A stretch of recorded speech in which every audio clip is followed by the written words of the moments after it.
Hello and thank you so much for joining me tonight for a fun extra bonus video where I am working together with Lou Collins and we are bringing you 3 Father's Day cards or masculine cards each for you to take a look at. So when you're done with this video, don't forget to check out the link down below in my description box where you can go and check out Lou's video as well and see all her ideas.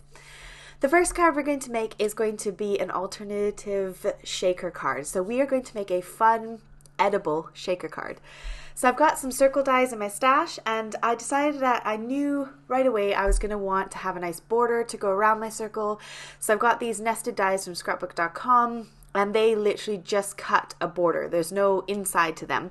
If you don't have that, you can just take a patterned edged die and die cut out this middle of it to get a nice little border as well. I've got some foil card and some decorative paper as well as this food safe bag. So you could use just like a Ziploc bag, anything that doesn't really have a pattern on it or have like a pretty pattern on it so it doesn't look like actual food bag.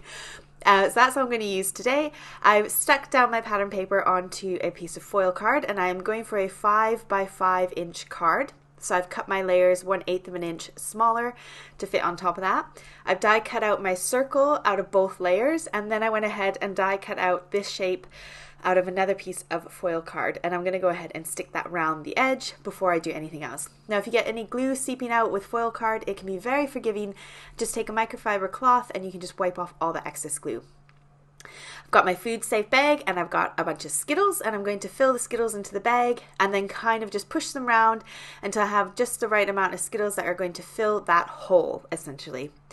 Now mine is a peel and stick, so I've just peeled off that layer and stuck it down. You could just take some tape and tape it shut if you don't have that. And then I'm going to kind of try and push all those Skittles to the middle of that circle and leave it so that I've got a bit of an edge of that bag around. So any excess bag I'm going to fold over and tape down with just some normal tape, sellotape. I'm going to tape it over just to make sure that those Skittles stay in the middle of the bag and don't kind of move about. So once I've got the bag positioned where I want it and I've folded all the edges over, I'm then going to tape that bag very securely to the back of my card. So I'm sticking down all my tape nice and securely, making sure that that bag isn't going to shift or move because those Skittles are quite heavy. So you want to make sure you use plenty of tape so they're not moving about. So now you can see I've got those kind of shaker elements going on and the recipient will know they can just rip it open and eat them.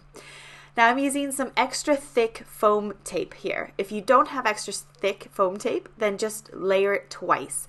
So put down your foam tape, layer down, and then add on a second layer on top of that. You want a nice deep tape because this is going to go on your card front and you don't want it bulging in a really weird way. So once I've got all that foam tape on, I push it down on my desk, make sure it sits nice and flat, it's not protruding or curling the card topper, and then I can go ahead and stick it onto my card base. And there we have it. There's our shaker card. It's really proper heavy, so this is one you're going to want to hand deliver because it's going to cost you quite a bit in postage. But then I'm going to add a sentiment just to kind of finish it off. I feel like the Skittles are enough and I know that this card's going to be ripped into, so there's no need to put a huge amount of effort into decorating the front.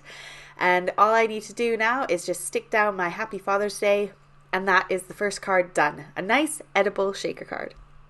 The next one, I'm really pleased with this one. I was trying to make t-shirt cards left, right, and center. I spent about 3 hours following various tutorials trying to teach myself how to make a cool shirt card. And in the end, I gave up and just made my own version.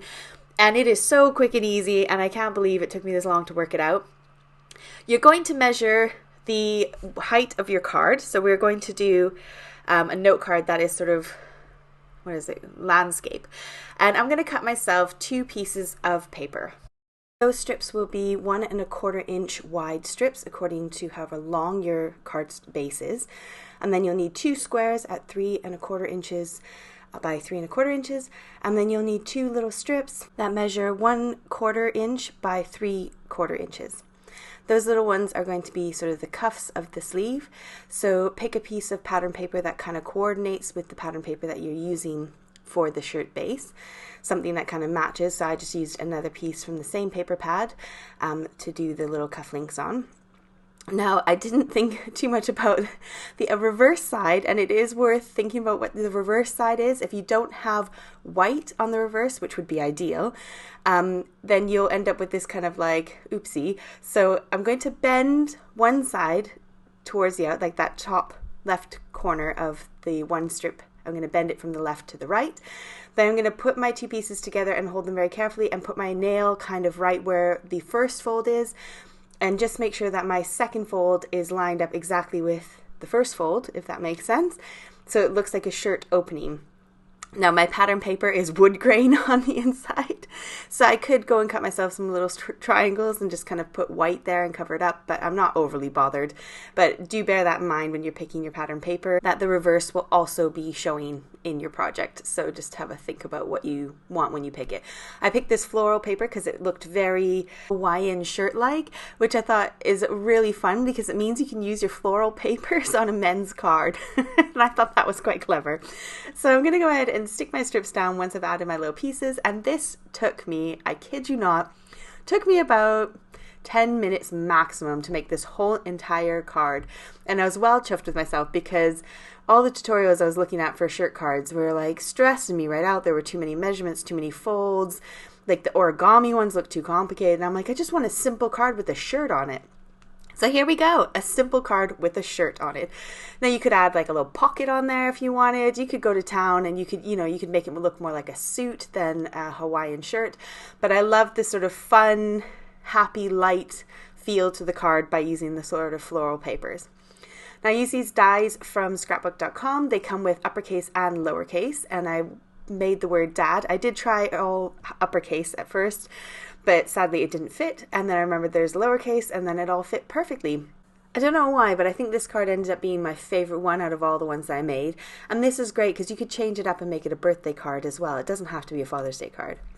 So our last one is a bow tie card. This one is so simple and so quick to put together, and you can make it as dimensional as you like. So I'm going to measure the front of my card, and I'm going to kind of aim to have my bow tie go sort of right in the middle of it. So just kind of pick whatever measurement you like, however wide you want that bow tie to be. That's what you're looking for. So if you want a nice small little bow tie, then it doesn't need to be very wide.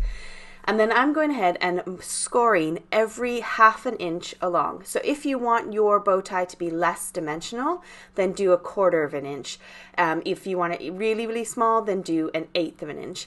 And all we're going to do is accordion fold it, so back and forward, and backward, forward.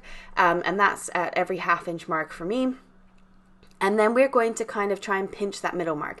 So at first I was thinking, oh, could I staple that? But no way, it's way too thick. I mean, if you had a smaller bow tie, then you could probably staple it. But what I'm going to do instead is use some ribbon. So you can take some ribbon, tie it around really nice and tight, and that will kind of give you your bow tie shape where it pinches in the middle. So I just had this sat on my desk, and so I'm going to use some of that. Use whatever you've got in your stash. So I just wrap it around, tie it in a knot, and then tie it a second time, really nice and tight, and then cut off all of those loose ends. Then I'm going to spread out the bow tie and just kind of stretch that paper back out to make it more of like a bow tie shape. And get it, like, just kind of play with it till you like how it looks. Now you can use a hot glue gun, and in retrospect I should have used a hot glue gun because it would have been much faster. I don't know what I was thinking, but this glue is great because it glues any kind of material.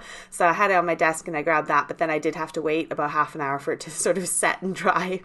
But if you have a glue gun, use that. And I originally wanted to use a circle, but I thought, no, that looks a bit silly because I was going to put the circle on and then do Happy Father's Day on top of that. But I thought actually just a piece of cardstock that looks a similar color. I cut a tiny little strip out. I didn't even measure it or use my paper trimmer. I just cut it with scissors, added some little faux stitching with a white gel pen, and then I glued that over the center and also stamped Happy Father's Day right kind of down at the bottom of the bow tie. Just kept it nice and simple.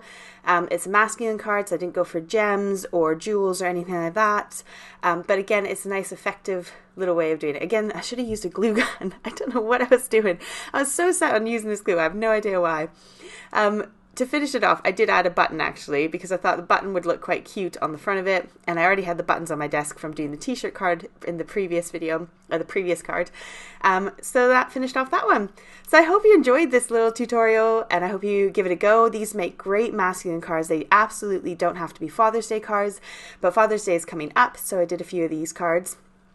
But, you know, use what you've got in your stash and have a go. These are all quite simple cards to make. Please don't forget to head over to Lou's channel to check out her 3 cards that she's made. I've got the link down in my description box, and it should be at the end of this video, hopefully, as well for you. So make sure to head over to her channel. Thank you so much for joining me. I'll see you in 2 days for some Wednesday midweek crafting, some quick Technique Wednesday crafts. Take care, and I look forward to seeing you then. Bye.